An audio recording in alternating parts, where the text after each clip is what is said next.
I'm Anna Wilding. Welcome to another show of Anna Wilding in Conversation.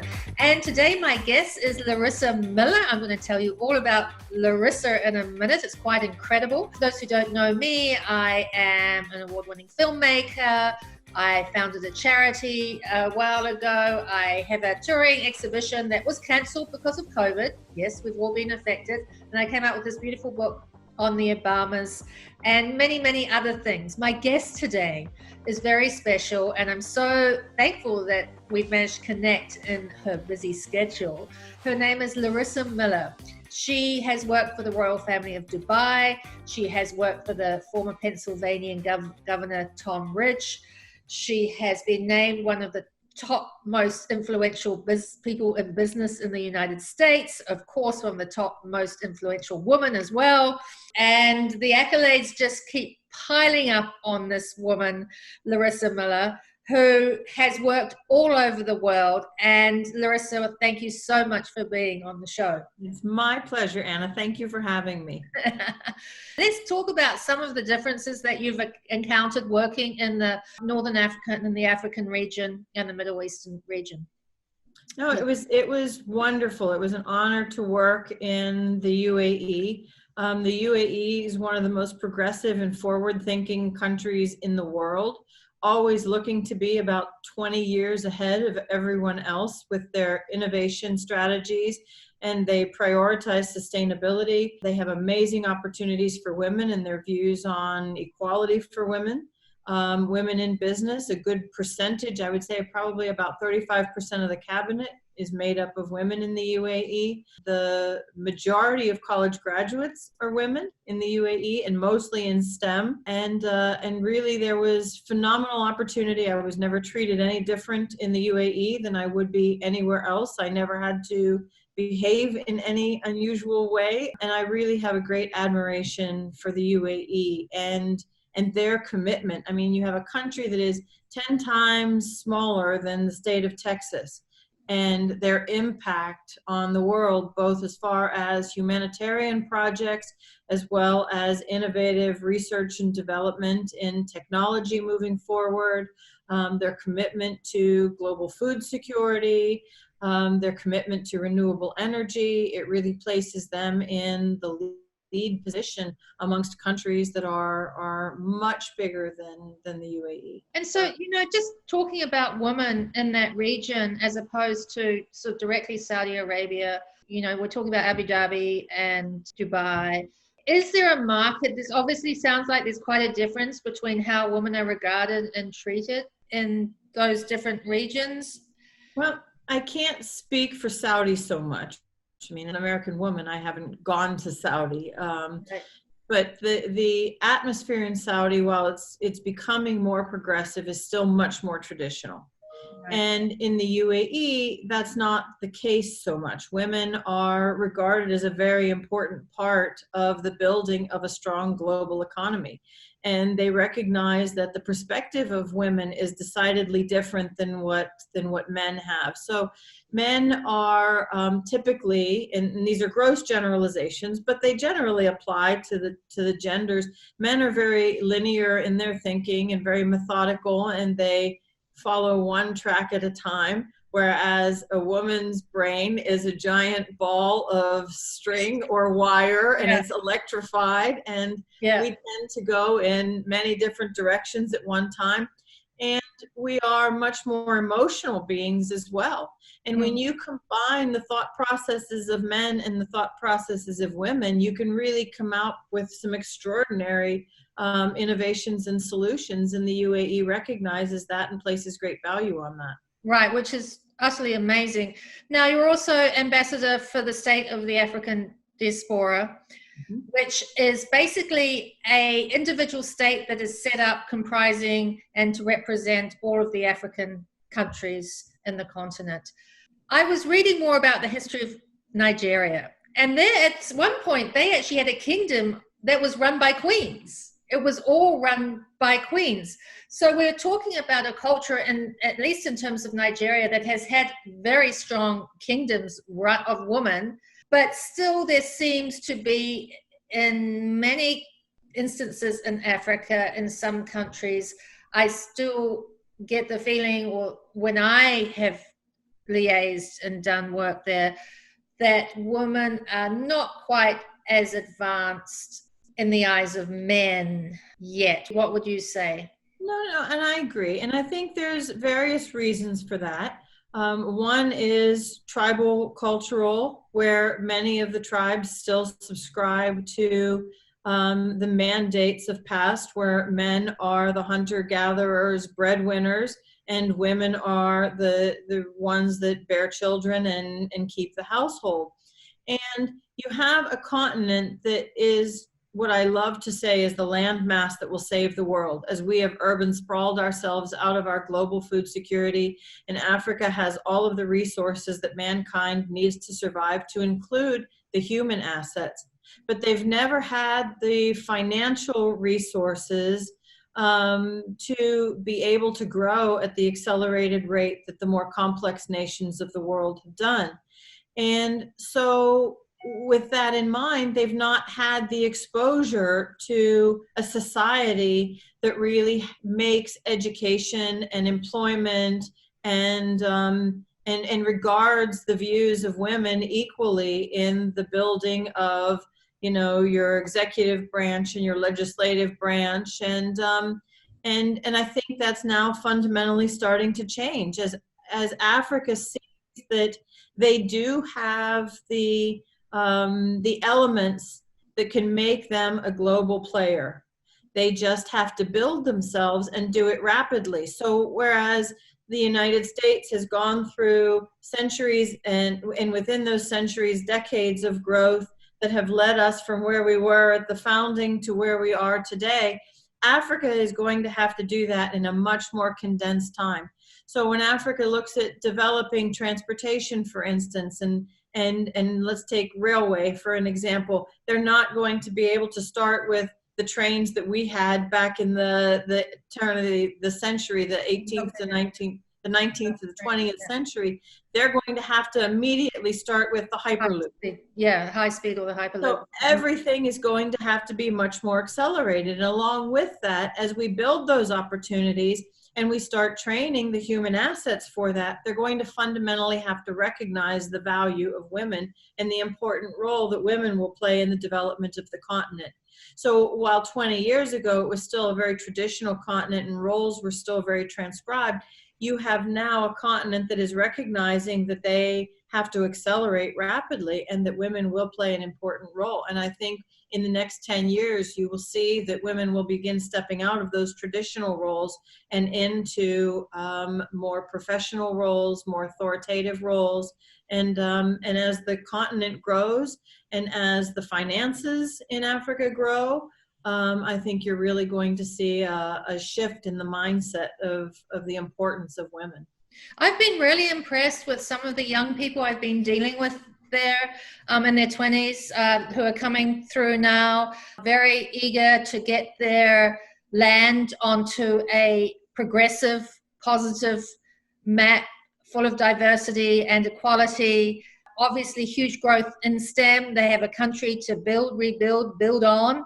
Do you think it's going to, let's take the Hyperloop, let's take a high-speed rail, which we're used to seeing in Spain and other countries in Europe, but let's face it, America hasn't even got round to it yet, except for New York to DC. We have one that's a short 5-hour sprint. Africa seems poised that it has an incredible opportunity here if it does get everything together and get all the education and training and the engineers and everything. How long before we see a Hyperloop or something in Africa, do you think? You know, it's coming, and it's in the plans imminently.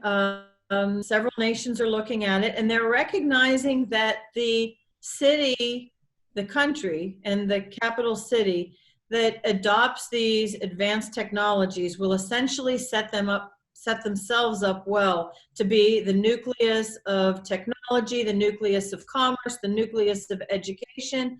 And in whichever city, and there are several who are considering this, but whichever city in Africa is essentially the first out of the gate with this, will set themselves up to be the Dubai of Africa and so forth.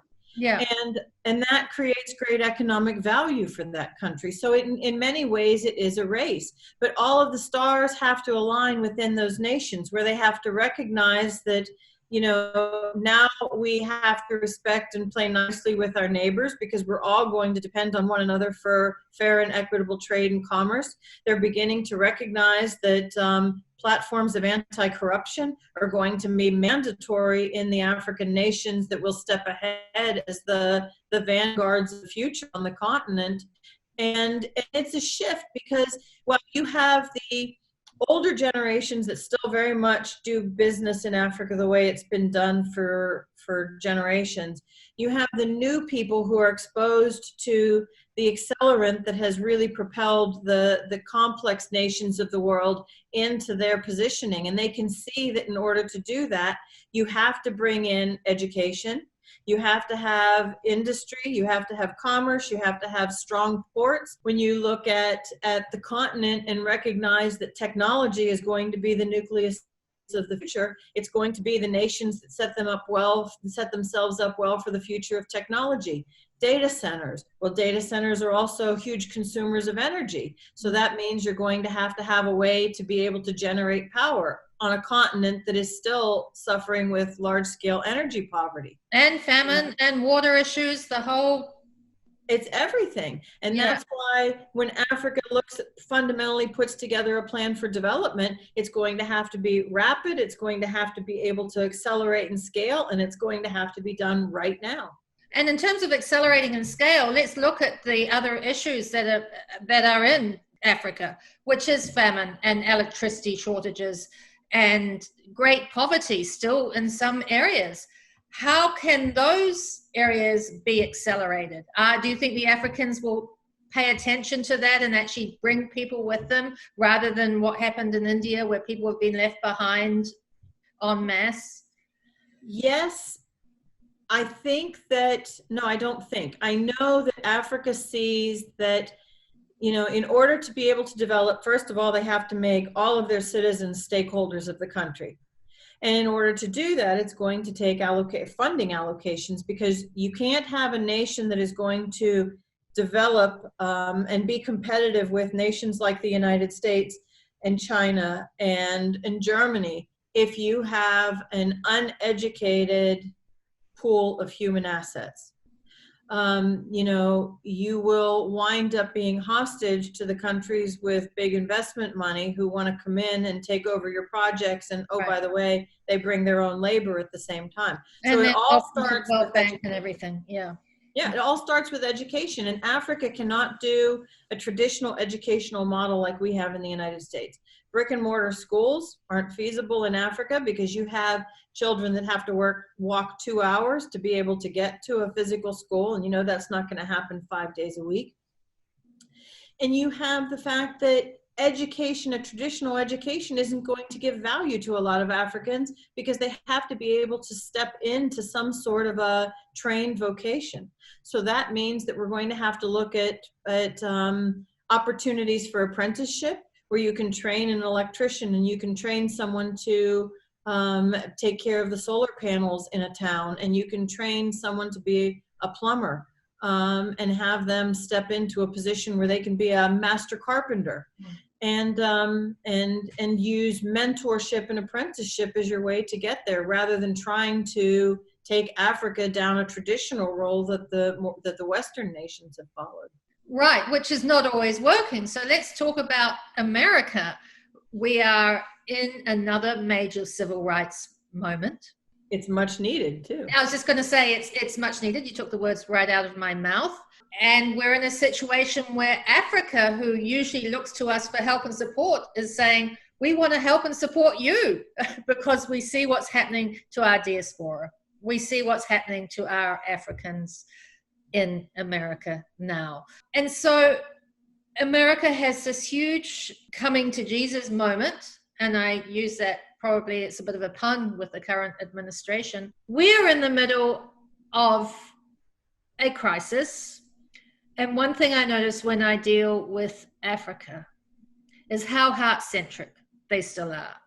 how humanitarian driven they still are in their hearts. Even if there's major problems in Africa, their hearts and soul and spirit seem to come first and foremost in most of what they do, which seems like an incredible teaching moment in a way for America that has become so consumed by capitalism, and it's not working. So when we look at opening and building even stronger bridges between Africa and here, what do you think are some of the takeaways that American companies can take and apply in America right now? Well, there's a lot of parallels between Africa and America, and a lot, like you said, a lot of lessons to be learned from the continent of Africa. And I can tell you that as a white, green-eyed, it doesn't get much more Caucasian looking than I am woman, who does business across the continent of Africa and does serve as an ambassador to the diaspora, I have never not been welcomed. You know, Africa they're very proud of their countries. They're very proud of their cultures and their tribes, and they're eager, if you are interested and open and welcoming and receptive to the fact that they, you know, have these cultural traditions and differences, and you want to experience their food, they're so welcoming. What most Black Americans and Blacks around the world, and I say Blacks because not every Black is an African American, right, or an African Australian, but what they don't recognize is that they are members of the African diaspora.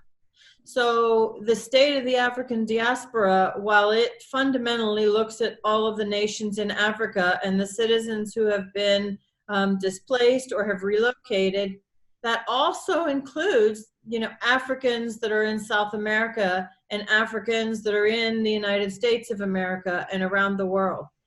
And, you know, now is the time to really, for all of us, whether we're Black or white, we're seeing because of the COVID epidemic that we fundamentally have to now look at the world as our community, and we have to have a much more inclusive mindset. So a business that was community centric in Peoria, Illinois, is now recognizing that because we don't have a physical business place that we can rely on, that we need to turn to technology and look at that to essentially make the world our community. And Africa recognizes this. And Africa recognizes that you know, there are many opportunities to relate to the United States and to begin looking at the United States to do business with. And thusly, we can encourage African business owners, Black business owners in the United States to be able to look at Africa as an extension of the United States. You know, they have a great need for commerce. They have a great need for e-commerce. Almost any business that we have here in the United States, there's a need for in Africa. And through the wonders of technology, we can easily expand our business practices without having to expand our physical presence outside of the continent. And I think we're going to, and it's going to be about ethics. Every company is going to have its ethics governance, and they're just going to have to listen to the people, right? That's it. Absolutely. You know? Thank you very much. I greatly appreciated it. Hope to see you again soon. I'm sure I will. My pleasure. Thank you, Anna. Africa. For sure. Okay. See you soon. Thank you very much, Larisa. Bye-bye.